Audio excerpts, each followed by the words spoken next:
अत्रौलिया farmers produce company limited द्वारा संचालित farm machinery store का रविवार को मनोज मैरिज हॉल के समीप भव्य शुभारंभ किया गया। कार्यक्रम के मुख्य अतिथि उत्तर प्रदेश के पंचायती राज मंत्री ओम प्रकाश राजभर ने फीता काटकर स्टोर का उद्घाटन किया। इस अवसर पर पूर्व जिला अध्यक्ष भाजपा जयनाथ सिंह, लालगंज जिला अध्यक्ष विनोद राजभर और अपर कृषि निदेशक आशीष कुमार श्रीवास्तव विशिष्ट अतिथि के रूप में उपस्थित रहे। उद्घाटन के बाद मीडिया से बातचीत में मंत्री ओम प्रकाश राजभर ने केंद्रीय बजट की सराहना करते हुए इसे विकसित भारत 2047 की मजबूत नींव बताया। उन्होंने कहा कि बजट सर्वसमावेशी है, जिसमें कैंसर और शुगर जैसी गंभीर बीमारियों की दवाओं को सस्ता कर आम जनता को बड़ी राहत दी गई है। टैक्स नियमों में किए गए बदलाव से विदेश यात्रा भी पहले से अधिक सुलभ हुई है। आपको बता दें कि विपक्ष पर निशाना साधते हुए मंत्री ने कहा कि समाजवादी पार्टी अब भाजपा सरकार की योजनाओं और परियोजनाओं का श्रेय लेने की कोशिश कर रही है। जातिगत जनगणना के सवाल पर उन्होंने अखिलेश यादव से पूछा कि मुख्यमंत्री रहते हुए उन्हें बिछड़ों और जातिगत जनगणना की याद क्यों नहीं आई। पंचायत चुनाव को लेकर उन्होंने स्पष्ट किया कि चुनाव समय पर ही कराए जाएंगे। फिलहाल मतदाता सूची के पुनरीक्षण का कार्य चल रहा है और अंतिम सूची का प्रकाशन 28 तारीख को किया जाएगा। क्या कुछ कहना है ओम प्रकाश राजभर कैबिनेट मंत्री का, आप सुनिए। देखिए, ये नवा बजट भारत सरकार का नवा बजट है। वित्त मंत्री श्रीमती निर्मला जी के द्वारा ये किसानों के हित के लिए है, नौजवानों के हित के लिए है, देश के विकास के लिए है। जो 2047 का सपना विकसित भारत का माननीय प्रधानमंत्री जी ने देखा है, उसको ध्यान में रख करके ये बजट प्रस्तुत है। और मजे की बात है, विदेश जाइए, पैसा कम लगेगा, पहले ज्यादा लगता था, घूम ही आइए। विदेश जाएंगे, अब 3% जो पहले 5% था, 2% लगेगा, आपको छूट मिल रही है। और मजे की बात कि तमाम गरीब परेशान होते थे दवाई के लिए, कैंसर वाले और ये शुगर वाले बहुत परेशान होते थे, महंगी दवा मिलती थी, अब उस पर भी छूट हो गई। तो गरीबों को ध्यान में रखते हुए, आम आदमी को ध्यान में रख करके बजट प्रस्तुत है और ये विकास के लिए अच्छा कदम साबित होगा जो ये भारत सरकार का बजट है। मंत्री जी, इलाहाबाद हाई कोर्ट ने हाफ एनकाउंटर पर बढ़ती घटनाओं को पुलिस को फटकार लगाई है। क्या सरकार को लगता है कि कानून पर डर पैदा करने के लिए कोर्ट का मर्यादा है?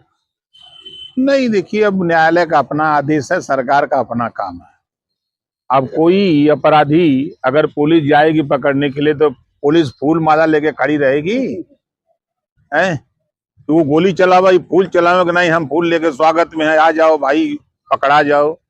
उसकी तो दवाई जातों को काटा वो ये ताको वो भाला, वो समझ जाए कि पड़ा किसी से पाला। सुप्रीम हाई कोर्ट ने फटकार भी लगाई है एनकाउंटर के लिए। अब हाई कोर्ट का मामला है, हाई कोर्ट को हम नहीं कुछ कह सकते, लेकिन इतना जरूर है कि अपराधी अगर पुलिस के ऊपर गोली चलाएगा तो निश्चित है कि पुलिस भी उसके जवाब में गोली चलाएगी। विपक्ष का आरोप लगा रही है कि एनकाउंटर के हाथ में पिछड़ा और दलितों पर निशाना बनाया जा रहा है। देखिए, ये विपक्ष वाले ना पहले तो पाकिस्तान का सब पानी पी ले, समझ रहे हैं ना।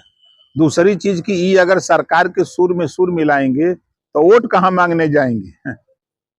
विपक्ष के लोग अगर अब यहाँ कह दें कि बहुत अच्छा बजट है, चुनाव में जहाँ वोट मांगे तो कहें तब का करा लो, जब अच्छा बजट है तो वही की सत्ता क्या नहीं रहता है।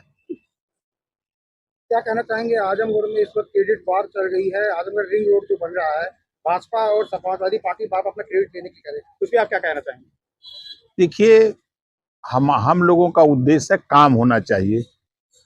15 साल 5 साल लगातार समाजवादी पार्टी की सरकार थी, खुद मालिक थे लोग, तब तो नहीं कर पाए। दोष लगाते हैं कि भाजपा की सरकार है नहीं बनवा रही थी, अब भाजपा की सरकार बनवा रही है तो लोग श्रेय लेने के लिए अपने मुंह मियां मिट्ठू बनना है तो बने, कौन मना कर रहा है, कोई रोक रहा है?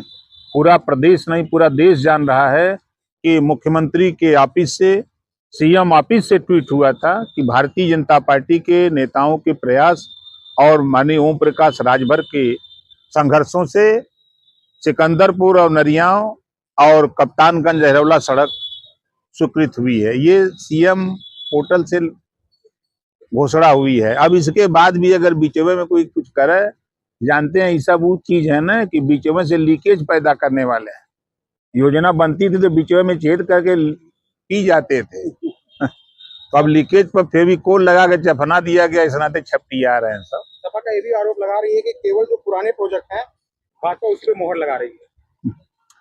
यहीं पूछ लीजिए कि सिकंदरपुर नरिया, आप भी तो यहीं के हो। 15 साल से नहीं बन रही थी, काम चालू तो हो गया सिकंदरपुर नरिया वाले पर। 20 तारीख के पहले काम उस पर भी चालू करा देता हूँ, आपके पते ये अहिरौला कप्तानगंज पर। तो ये लोग जब मालिक थे, राजा थे, प्रदेश को लूट रहे थे, तब तो दिखाई नहीं दिया। जब सरकार चली गई तो अब श्रेय लेने की बात है। उसी तरह जैसे जातिवार जनगणना की बात है, 5 साल अखिलेश जी मुख्यमंत्री थे, किसी सार्वजनिक मंच पर, किसी प्रेस में कभी चर्चा किया? जब देश के प्रधानमंत्री जी ने मुहर लगा दी कैबिनेट से, तब ही कह रहे हैं कि नहीं नहीं हमारे दबाव में हुआ। तो हर कौन दबाव हो तो सरकार के सहयोग देते हुआ कि सरकार के समर्थन देते हुआ, खाली बेमतलब के पिए चिल्लात हुआ तो हर काम चिल्लात जाए। अब ऐसे ही चिल्लात रहा 2047 तक, अभी ऐसे ही टर बोलते रहिए। पंचायत चुनाव के लिए सवाल है कि जनगणना 2027 से पहले क्या चुनाव हो जाएगा? अपने समय पर चुनाव हुआ, मतपत्र सब जिले पर चले गए। 28 तारीख को मतपत्र वोटर लिस्ट का प्रकाशन होने जा रहा है। चुनाव प्रक्रिया में काम चल रहा है, चूंकि इस नाते नहीं है SIR का काम हमें लोग लगे हुए हैं, इस नाते लोगों के मन में शंका है कि SIR का काम चल रहा है और उसका काम कैसे, दोनों काम साथ चल रहा है।